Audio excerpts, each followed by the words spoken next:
denominator with that. And so then they made this 12. I just kind of, I have always not done a great job at explaining this, but I've said whatever we put here has to multiply to end up being 4. And so then we play with it until they intuitively kind of see what that is. And I don't know if I've always brought every kid along with it this way. And then we would complete the square. So we would take half of 12 is 6. Is negative 6. We would square it. We'd get positive 36. And then I would say, what did I really just add? You know what? I didn't leave a space there. I'm going to rewrite this line.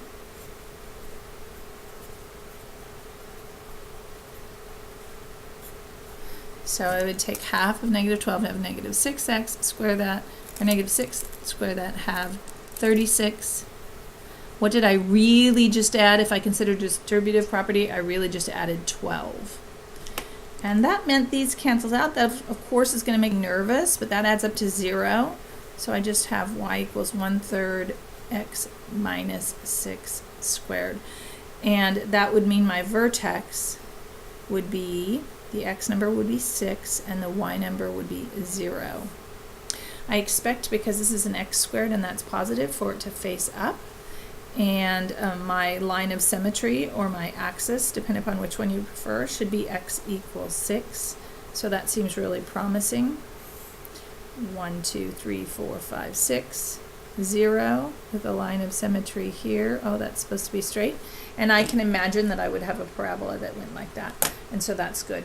Now, that being said, I told you I never did a great job of teaching that, because I eventually decided to teach my students to avoid fractions.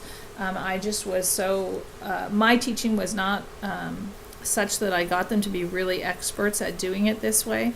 My honors kids, I could totally get them to do it this way, but for the average kid, what I ended up saying at very first was, let's not have fractions. We'll deal with it at the end. And so the fraction avoidance strategy was what I went with. I multiplied 3 by 3, both sides, which meant it's going to have 3y equals x squared minus 12x plus 36. I now wanted to get these two pieces alone because they are the x pieces, so I subtracted the 36 over. 3y minus 36 equals x squared minus 12x. And I wanted to complete the square on that, and so I should have left a space again for myself to add. If I take half, I have negative 6, and squared is 36, and I'm going to add 36 to both sides. And in this case, it cancels out. It doesn't always cancel out, but in this one it did. So I just had 3y equals parentheses x minus 6 squared, and then I divided.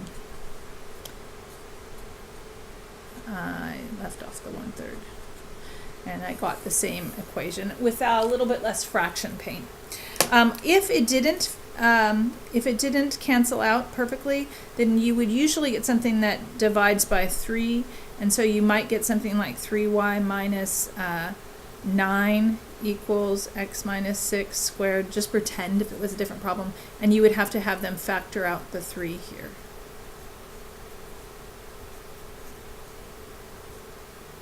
And then divide by the 3.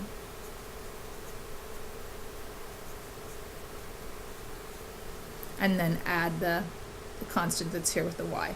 So that's a way that I found. I had a really hard time. I stumbled a lot trying to explain this factoring out of a 1/3 right here. And so I just decided, well, let's just avoid the fractions altogether.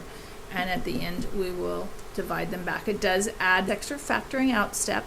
This one was kind of lucky that I didn't have it, but it does add that extra factoring out step. But I found with my regular students, I was able to get them to be successful a little bit better. So yeah, I know I don't want at the end a 3 in front of this y, but just to make my life easier while I'm doing the math, I multiplied by 3. At the end, I divided by 3.